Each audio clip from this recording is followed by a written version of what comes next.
మెదక్ జిల్లా వెల్దుర్తి మండలంలో ఆరుద్ర కార్తె ప్రారంభంతో కురిసిన తొలి వర్షాల అనంతరం నేలపై ఎర్రటి రంగులో మెరిసే ఆరుద్ర పురుగులు దర్శనమిస్తున్నాయి. వేలుకోరు పరిమాణంలో ఉండే ఈ పురుగులను కొన్ని ప్రాంతాల్లో కుంకుమ పురుగులని కూడా పిలుస్తారు. వర్షాలు కురిసిన వెంటనే మట్టిలో నుంచి బయటకొచ్చే వీటిని చూసి రైతులు ఆనందం వ్యక్తం చేస్తున్నారు. గ్రామీణ ప్రాంతాల్లో ఆరుద్ర పురుగు కనిపించడం ఆ ఏడాది సమృద్ధిగా వర్షాలు కురుస్తాయని సంకేతం భావిస్తారు. చెరువులు కుంటలు నిండడంతో పాటు పంటలు సమృద్ధిగా పండుతాయని రైతుల విశ్వాసం. అందువల్ల ఈ పురుగును శుభసూచనగా పరిగణిస్తారు. ఎర్రటి వస్త్రం చుట్టుకున్నట్లుగా కనిపించే ఈ పురుగు పంటలకు ఎలాంటి హాని చేయదని స్థానికులు చెబుతున్నారు. ఏడాదిలో ఆరుద్ర కార్తె సమయంలో మాత్రమే దర్శనమిచ్చి ఈ అరుదైన జీవి శాస్త్రీయ నామం ట్రోంబీడియం ప్రకృతి సమతుల్యకు ప్రతీకగా భావించి ఈ పురుగు దర్శనం రైతాంగంలో ఆశావహ వాతావరణాన్ని కల్పిస్తోంది. ఆరుద్ర పురుగు పేరుతో తెలుగులో సామెతలు కూడా ప్రాచుర్యంలో ఉన్నాయి.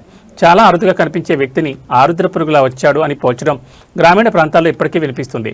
ప్రకృతిలో భాగమైన ఈ అరుదైన జీవి ప్రతి ఏడాది వర్షాకాల ప్రారంభంలో రైతులకు కొత్త ఆశలు నింపుతూ ప్రత్యేక ఆకర్షణగా నిలుస్తోంది.